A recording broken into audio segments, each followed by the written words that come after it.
What blindness Hey guys, means so I and realized what a lot of see. you have asked me what I really see and what blindness actually means, so I figured I would make a video to help you guys clear that up.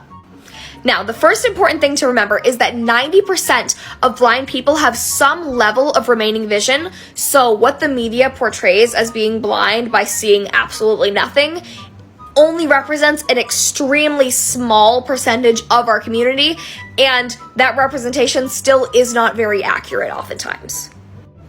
Also, the blindness spectrum is very large, so all the way from being at 2200, which is considered legally blind. If you are non-correctable with glasses and you are considered legally blind, that is the start of our spectrum, and that goes all the way to 100% full blindness. Now, personally for me, I fall somewhere in the middle.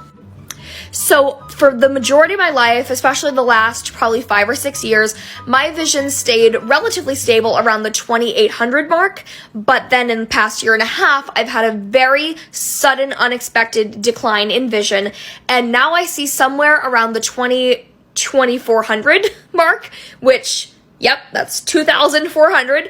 My mom wasn't even sure that that was a number on the spectrum, hilariously, when we first found that out.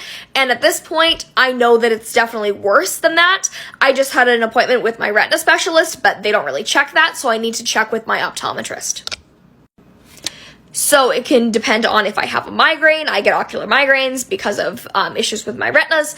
It can depend on the lighting. It can depend on the contrast of the colors in front of me. So a lot of different factors have to be at play. So it's never necessarily the same thing all the time. Probably the easiest way I can explain it is that I see colors if they're close enough. If there's high contrast, I can sometimes see like vague shapes, and I see light.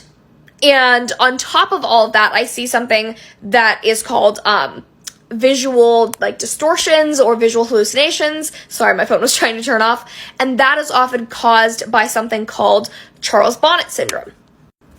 Now, a visual hallucination is not like, whoa, I think something's there that's not there. Like, I'm fully aware that they're not there, but basically it's like these flashing lights and patterns and almost like glittery sparkles that are in my eyes 24/7, dancing around doing their thing, whether I'm asleep or awake, eyes closed or open, they're always there. So it's something that isn't massively affecting my life, but it's present. So yeah, we're running out of time here, and if you want a more in-depth video, I would be happy to make one, but I hope that is helpful in understanding.